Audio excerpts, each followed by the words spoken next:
તો વરસાદની આગાહીની વાત કરી રહ્યા છે ત્યારે આપણે જણાવીએ કે 15/6 વરસાદી માહોલ કયા કયા જિલ્લાઓમાં રહેશે, કયા કયા જિલ્લાઓ વધારે પ્રભાવિત થવાના છે।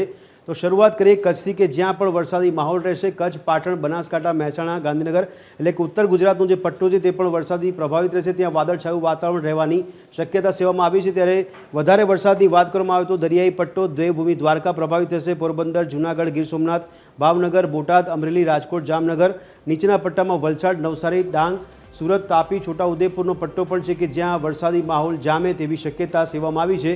15 તારીખની આ આગાહી છે તે મુજબ આટલા જિલ્લાઓ વધારે પ્રભાવિત થતા આપણને જોવા મળી શકે છે। આ વાત થઈ 15 તારીખ જે હવામાન વિભાગ દ્વારા આગાહી કરવામાં આવી છે તેની લઈને।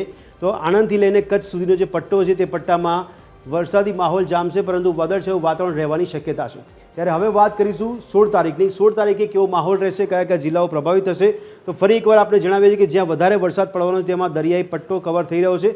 નીચે વલસાડ, નવસારી, ડાંગ, તાપી, સુરત, છોટાઉદેપુરથી લઈને પાટણ, બનાસકાંઠા એટલે કે ઉત્તર ગુજરાત પણ સૌથી વધારે પ્રભાવિત થઈ શકે છે। મધ્ય ગુજરાત છે ત્યાં પણ વરસાદ પડવાની શક્યતા સેવામાં આવી છે। કચ્છ જિલ્લો છે કે જ્યાં વાદળછાયું વાતાવરણ રહે તેવી શક્યતા અને આગાહી કરવામાં આવી છે। આ વાત થઈ છે 16 તારીખની। તો 15 અને 16 તારીખે વરસાદી માહોલ ક્યાં ક્યાં રહેશે, કયા જિલ્લાઓ પ્રભાવિત રહેશે તેની વાત કરી રહ્યા છીએ। ત્યારે હવે વાત કરીશું 17 તારીખની। 17 તારીખે પણ ઉત્તર ગુજરાતનો પટ્ટો છે તે પણ પ્રભાવિત થઈ શકે છે। ત્યારે બનાસકાંઠા, પાટણ, મહેસાણા, સાબરકાંઠા, ગાંધીનગર, અમદાવાદ, આણંદ, વડોદરા એટલે કે ઉત્તર ગુજરાત અને મધ્ય ગુજરાત બંને વિસ્તારો વધારે પ્રભાવિત થઈ શકે છે જ્યાં વાદળછાયું વાતાવરણ રહેવાની શક્યતા છે। ત્યારે બીજી બાજુ કચ્છમાં વરસાદી માહોલ જામી શકે છે। કચ્છથી લઈને મોરબી, સુરેન્દ્રનગર, બોટાદ, જામનગર, સૌરાષ્ટ્રના ઘણા બધા જિલ્લાઓમાં વરસાદી માહોલ જામશે તેવી આગાહી 17 તારીખ માટે કરવામાં આવી છે। તારીખ 15, 16 અને 17 આ 3 દિવસની આગાહી કરવામાં આવી હતી। ત્યારે 17 તારીખના આ જિલ્લાઓ છે કે જ્યાં વધારે વરસાદ રહેશે તો તે ક્યાં વરસાદી માહોલ અને સાથે સાથે વાદળછાયું વાતાવરણ। હવે વાત કરીશું 18 તારીખની। 18 તારીખે પણ કયા જિલ્લાઓ પ્રભાવિત થઈ શકે તો ફરી એકવાર આપણે જણાવીએ છીએ કે અતિ ભારે વરસાદની આગાહી સેવામાં આવી છે। બનાસકાંઠા, પાટણ, મહેસાણા, ગાંધીનગર, સાબરમતી, ઉત્તર ગુજરાત અને ઉત્તર ગુજરાત બાદ મધ્ય ગુજરાતમાં અમદાવાદ, ખેડા, આણંદ, પંચમહાલ, દાહોદ આ જિલ્લાઓ છે તેમાં વધારે વરસાદ પડી શકે તેવી આગાહી છે। ત્યારે બીજી બાજુ સૌરાષ્ટ્રનો જે પટ્ટો છે, દરિયાઈ પટ્ટો છે તેમાં વરસાદી માહોલ જામી શકે છે પરંતુ ત્યાં વધારે દિવસ દરમિયાન વાદળછાયું વાતાવરણ પણ રહેશે। કચ્છમાં પણ વાદળછાયા વાતાવરણની આગાહી કરવામાં આવી છે।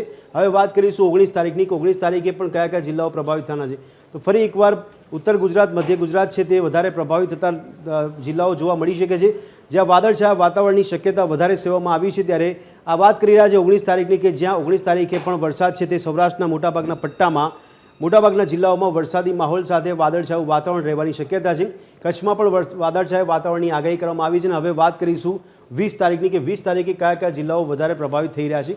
ત્યારે કચ્છમાં વાદળછાયા વાતાવરણની આગાહી છે। સૌરાષ્ટ્રના પટ્ટામાં દરિયાઈ પટ્ટામાં વરસાદી માહોલ જામી શકે છે, વાદળછાયા વાતાવરણની શક્યતા છે। ત્યારે નીચે વલસાડ, ડાંગ, સુરત, તાપી ત્યાં પણ વરસાદી માહોલની સાથે સાથે વાદળછાયું વાતાવરણ રહેવાની શક્યતા સેવામાં આવી છે। એવામાં ઉત્તર ગુજરાત અને મધ્ય ગુજરાતમાં પણ ભારે વરસાદની આગાહી કરવામાં આવી રહી છે। ત્યારે પાટણ, બનાસકાંઠા, મહેસાણા, સાબરકાંઠા, ગાંધીનગર, અરવલ્લી, મહીસાગર, ખેડા, આણંદ, પંચમહાલ, દાહોદ પર જ્યાં પણ વરસાદની આગાહી તારીખ 20ના રોજ કરવામાં આવી છે। તો આ સમગ્ર ચિતાર હતો 15 થી 20 તારીખ સુધી જે હવામાન વિભાગ દ્વારા આગાહી કરવામાં આવી છે તેને લઈને।